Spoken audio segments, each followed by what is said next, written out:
اور پہلے انبیاء کی پیشگوئیوں کے مطابق آخری اور کامل شریعت لے کر اللہ تعالیٰ کی طرف سے حضرت محمد رسول اللہ صلی اللہ علیہ وسلم آئے، اور یہی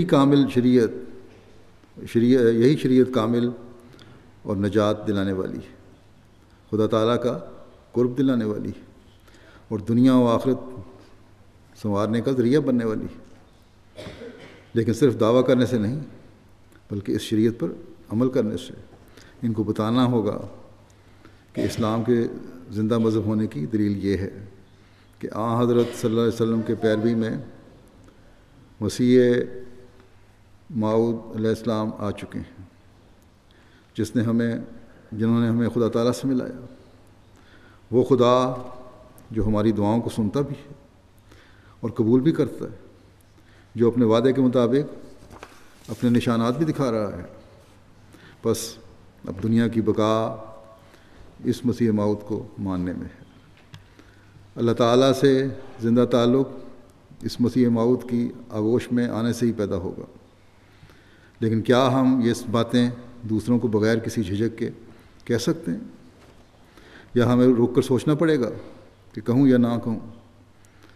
کیا اگر دوسرے نے مجھے قبولیت دعا کا چیلنج دے دیا تو میں اس حالت میں ہوں کہ اسے قبول کروں؟ کیا میرا خدا تعالیٰ سے تعلق ہے؟ کیا میں خدا تعالیٰ کا خوف اور اس کی محبت اپنے دل میں رکھتے ہوئے اپنی زندگی کو اس کے بتائے ہوئے احکامات کے مطابق ڈھالنے کی کوشش کر رہا ہوں؟ اگر نہیں تو پھر ایک احمدی ہونے کی حیثیت سے اپنی ذمہ داری کا احساس کیے بغیر اور انہیں نبھائے بغیر میں کس طرح دنیا کو دعوت دے سکتا ہوں؟ دنیا کو کس طرح بتا سکتا ہوں کہ یارو مسیح جو آنے کو تھا وہ تو آ چکا؟ کیا لوگ مجھے پوچھیں گے نہیں کہ تمہارے اندر اس مسیح نے کیا تبدیلی پیدا کی ہے جو تم مجھے پاک تبدیلیاں پیدا ہونے کا لالچ دے کر اس مسیح موعود کو ماننے کی طرف توجہ دلا رہے ہو؟ تمہارا اپنا خدا تعالیٰ سے کتنا تعلق پیدا ہو گیا جو تم مجھے خدا تعالیٰ سے تعلق پیدا ہونے کا لالچ دے کر مسیح موعود کو قبول کرنے کی دعوت دے رہے ہو؟ تمہارا دین تمہیں کہتا ہے کہ اللہ تعالیٰ کا حق اس کی عبادت کر کے ادا کرو، بلکہ تمہارے تو قرآن کریم میں یہ لکھا ہوا ہے کہ انسانی زندگی کا مقصد خدا کی عبادت کرنا ہے، اور اس لیے تمہیں پیدا کیا گیا ہے۔ کتنی نمازیں ہیں جو تم باجماعت ادا کرتے ہو؟ تم نے مسجد تو خوبصورت بنا لی، لیکن اس کی خوبصورتی تو نمازیوں کی حالت سے ہے، ان سے ہی چمک کر ابھرتی ہے۔ کیا تم لوگ 5 وقت نمازیں مسجد میں پڑھتے ہو؟ کیا تم اللہ تعالیٰ کے بندوں کے حقوق ادا کرتے ہو؟ قرآن کریم تو تمہیں کہتا ہے تو کہ تم خیر امت ہو جو لوگوں کے فائدے کے لیے پیدا کیے گئے ہو، کیونکہ تم نیکیوں کی تلقین کرتے ہو اور برائیوں سے روکتے ہو۔ پوچھنے والے ہمیں پوچھیں گے کہ کیا صرف تلقین کرنے سے تمہارا مقصد پورا ہو جاتا ہے؟ اگر نہیں تو پہلے اپنے جائزے لو کہ کیا تم جو کہہ رہے ہو تم اس پر عمل بھی کر رہے ہو؟ پوچھنے والے پوچھیں گے کہ رشتہ داروں اور لوگوں سے حسن سلوک کی تم باتیں کرتے ہو، لیکن تمہارے اپنے عمل کیا اس کے مطابق ہیں؟ اپنی امانتوں کی ادائیگی اور عہدوں کے پورا کرنے کی تم باتیں کرتے ہو، کیا امانتوں کا حق ادا کرنے اور عہدوں کو پورا کرنے کے تم 100% پابند ہو؟ تم قربانی اور عاجزی کی باتیں کرتے ہو، لیکن کیا اس کا اظہار تمہارے ہر قول و فعل سے ہو رہا ہے؟ تم یہ تو کہتے ہو کہ اسلام ہمیں حسن ظنی کی تعلیم دیتا ہے، لیکن کیا اس حسن ظنی کو تم اپنی روزمرہ زندگی پر لاگو بھی کیا ہوا ہے؟ تم نے اپنی روزمرہ زندگی پر لاگو بھی کیا ہوا ہے یا نہیں؟ تم کہتے ہو کہ قرآن کریم ہمیں سچائی پر قائم رہنے کی بڑی تلقین کرتا ہے، لیکن کئی مواقع پر تو میں نے دنیاوی فوائد کے حصول کے لیے تمہیں خود جھوٹ کا سہارا لیتے ہوئے دیکھا ہے. یہ کوئی بھی ہمیں کہہ سکتا ہے اگر ہمارا عمل اس کے سامنے ہے. تم کہتے ہو کہ اسلام تعلیم دیتا ہے کہ اپنے غصے کو دباؤ اور عفو کا سلوک کرو. تعلیم تو بڑی اچھی ہے، لیکن کیا تم اپنے روزمرہ کے معاملات میں ان باتوں کا اظہار بھی کرتے ہو؟ تم اسلام کی ایک بڑی خوبصورت تعلیم مجھے بتا رہے ہو کہ عدل و انصاف کو قائم رکھنے کے لیے تمہارا معیار اتنا اونچا ہونا چاہیے کہ دشمن کی دشمنی بھی تمہیں اس سے بے انصافی کرنے اور اس کا حق غصب کرنے پر نہ اکسائے.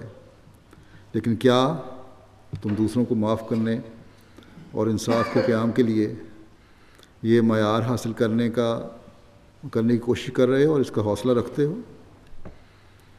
تمہارے سارے احکامات جو قرآن کریم کے حوالے سے تم بتاتے ہو بڑے اچھے اور خوبصورت ہیں، لیکن کیا تم ان پر عمل کر رہے ہو؟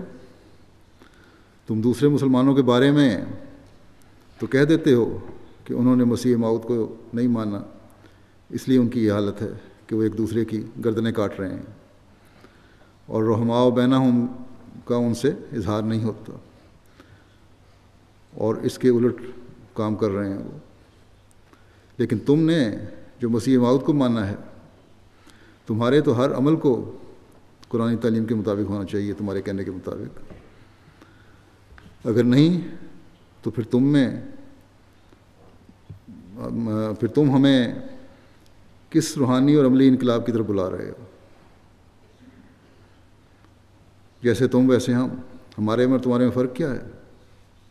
بس ہمیشہ ہمیں یاد رکھنا چاہیے کہ جہاں احمدی کی حیثیت سے جانا جاتا ہے وہاں اس کی ذمہ داریاں بہت بڑھ جاتی ہیں. وہ احمدی نہیں رہتا، بلکہ مسیح صرف احمدی نہیں رہتا، بلکہ مسیح موعود کا نمائندہ بن جاتا ہے. اس لیے حضرت مسیح علیہ الصلوۃ والسلام نے فرمایا ہے کہ ہماری طرف منسوب ہو کر ہمیں بدنام نہ کرو. بس ایک احمدی کے کسی برے عمل کا اثر صرف اس کی ذات تک محدود نہیں رہتا، بلکہ وہ حضرت مسیح علیہ السلام کی ذات تک پہنچ جاتا ہے. یہ بہت اہم بات ہے جسے ہر احمدی کو اپنے پیش نظر رکھنا چاہیے. اور جب یہ سب کچھ پیش نظر ہوگا تو ہر احمدیت کا سفیر بن جائے گا. ہر تعارف اس کو دنیا کی نظروں میں اتنا بڑھائے گا کہ وہ آپ کی طرف لپک کر آئے گا. حضرت مسیح علیہ السلام کا نمائندہ بن جائیں گے آپ، تبلیغ کا حق ادا کرنے والے بن جائیں گے، دنیا اور آخرت سنوارنے والے بن جائیں گے، اللہ تعالیٰ کے فضلوں کو جذب کرنے والے بن جائیں گے. بس اس کے حصول کے لیے ہمیں بھرپور کوشش کرنے کی ضرورت ہے. اپنی 5 وقتہ نمازوں کو باجماعت اور سنوار کر ادا کرنے کی ضرورت ہے. مسجد کا حق ادا کرنے کی ضرورت ہے. فرائض کے ساتھ نوافل کے ذریعے بھی خدا تعالیٰ سے تعلق جوڑنے کی ضرورت ہے. حقوق العباد کی ادائیگی کی طرف بہت توجہ دینے کی ضرورت ہے. ہر احمدی مرد اور عورت کو اپنی ذمہ داری سمجھنے کی ضرورت ہے. ہم بڑے شوق سے یہاں کے رہنے والوں کو بتاتے ہیں کہ ہم نے اس مسجد کا نام مسجد مریم رکھا ہے کیونکہ لوگ مریم کا بڑا احترام کرتے ہیں.